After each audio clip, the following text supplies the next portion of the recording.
નમસ્કાર દર્શક મિત્રો, હું છું રૂપલ લુણીચિયા. સંપૂર્ણ ન્યૂઝમાં આપનું સ્વાગત છે.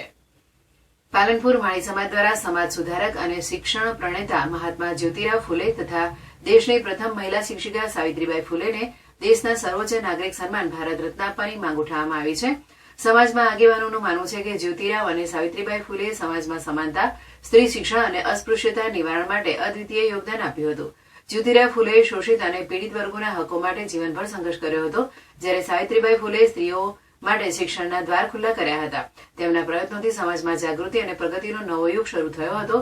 પાલનપુર માળી સમાજના પ્રતિનિધિઓએ જણાવ્યું હતું કે દેશના વિકાસ અને સમાનતાના મૂલ્યોને મજબૂત બનાવવા માટે આવા મહાન વ્યક્તિત્વોને યોગ્ય માન સન્માન મળવું જોઈએ. તેમણે બનાસકાંઠા નિવાસી કલેક્ટરને આવેદનપત્ર આપી માંગ કરવામાં આવી છે. ઘણા સમયથી માળી સમાજની એક રજૂઆત છે કે અમારા માળી સમાજના આરાધ્ય એવા મહાત્મા જ્યોતિરાવ ફૂલે અને સાવિત્રીબાઈ ફૂલેને ભારત રત્ન મળવો જોઈએ.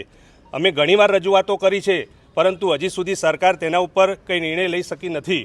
એના અનુસંધાને ગુજરાત માળી સમાજે ગુજરાતના 34 જિલ્લા મથકો ઉપર કલેક્ટરને આવેદનપત્ર રજૂ કરી અમે માગણી અમારી રજૂ કરી છે કે કોઈ પણ સંજોગોમાં માળી સમાજના આરાધ્ય એવા મહાત્મા જ્યોતિરાવ ફૂલે અને સાવિત્રીબાઈ ફૂલેને ભારત રત્ન મળવો જ જોઈએ. આ એવા ફૂલે દંપતી કે જેમને પછાત અને કચડાયેલા વર્ગ માટે ખૂબ જ કામ કર્યું છે.